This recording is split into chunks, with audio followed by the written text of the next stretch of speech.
Cardinals decide whether they want to, as I like to put it, move the pendulum a little bit back towards the center, or continue with some of the policies that Pope Francis encouraged from the beginning of his pontificate in 2013. And that will be the key question that faces the cardinals who come to elect him in the next few days and during the conclave that follows after the funeral.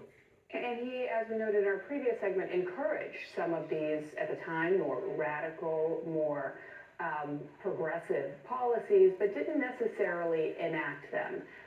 And for example, the openness to civil unions, same-sex couples, has met with LGBTQ plus families, but same-sex relationships are still considered, quote, intrinsically disordered. And the Vatican, just a few years ago, once again reaffirmed that it couldn't bless same-sex unions.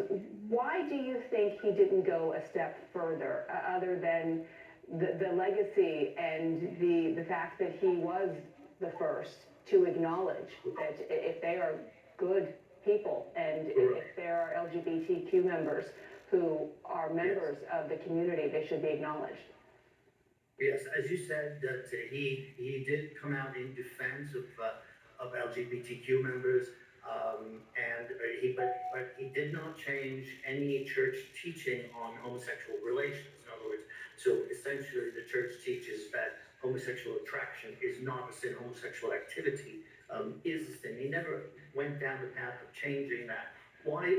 One of the reasons that he may have decided to sort of hold back is that on that issue, and then also on the issue of a female priesthood, it was incredibly divisive in the Anglican Church, and it really did split the Anglican Church. And this pope, but also popes before him, John Paul and Benedict, looked at what happened with the Anglican Church, agreeing on the ordination of women, agreeing on gay issues, etc. And what happened, it completely divided. Now, when the Pope recently, the Pope's theological chief, when he spoke about blessing same-sex couples, not as a kind of a wedding, but as a sort of just giving them a blessing, not individual, as blessing their activity, but the love that they have for each other. It caused enormous problems for African bishops, where, as you know, homosexuality in Africa can also lead to the death penalty. People have been killed because they are gay in some African countries. And the African bishops were thrown into great difficulty with these statements. Now, that is a very divisive issue, and I think it's just not Francis, but also Benedict and John Paul before him, seeing what happened in the Anglican Church, did not want the same thing, the kind of breakup that happened in the Anglican Church. And so perhaps the incremental approach was a strategic one on his part. When talking about his successors, he appointed about 80% of the cardinals who will be making that decision. What is the likelihood then that his successor will carry on some of his policies, some of his priorities in their papacy? Well, yes. Now, as you said, he's, I believe the specific numbers in there is 135 cardinal electors, that are under the age of 80, and so they will be able to go into a conclave to elect Francis's successor. Of those 135, if I'm not mistaken, 108 or 109 were actually appointed by Francis. The others were appointed, a handful, about a dozen, by Benedict, and only 5 by Pope John Paul. So one would think that the next pope would logically continue in that direction, but that is not necessarily the case. Also, specifically also because of what we were talking about before, about the polarized state of the church, that possibly someone who brings the pendulum a little bit back towards the middle might be a better candidate in the eyes of the cardinal electors. Another thing to keep in mind, and this is really important, is that under Francis, the cardinals around the world had fewer opportunities to get to know each other personally.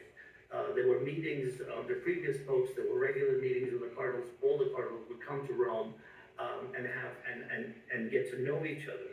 They didn't take place as much under Francis's papacy, and so they really don't know each other. So the general congregation, many of them don't know each other.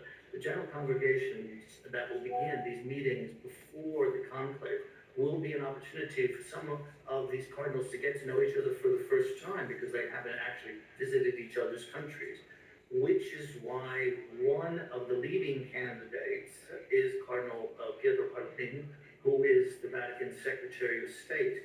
He has traveled the world over, and everybody knows him. And he also knows that he is a steady pair of hands, and may get liberal votes as well as conservative votes, whereas other cardinal candidates, Papapoli as they're known, may not get both the votes from conservatives as well as progressives. And they need a two-thirds majority to elect the next pope as well. And as we know, that could take days for them to come to that consensus.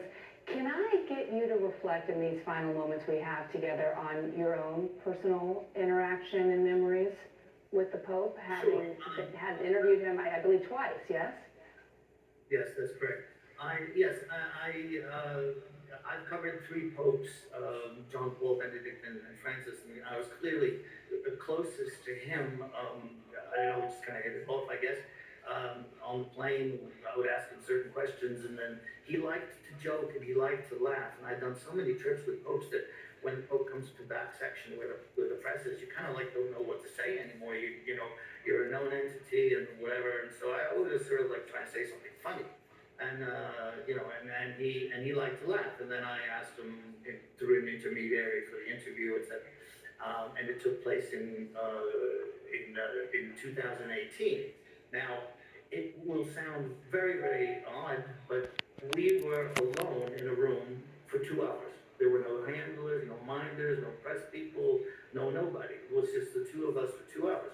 And he went off the record with stuff that I will never be able to use because it was off the record. So he felt very comfortable with me, and I felt very comfortable with him, but he didn't get a free ride in my coverage, and neither did the Vatican in general.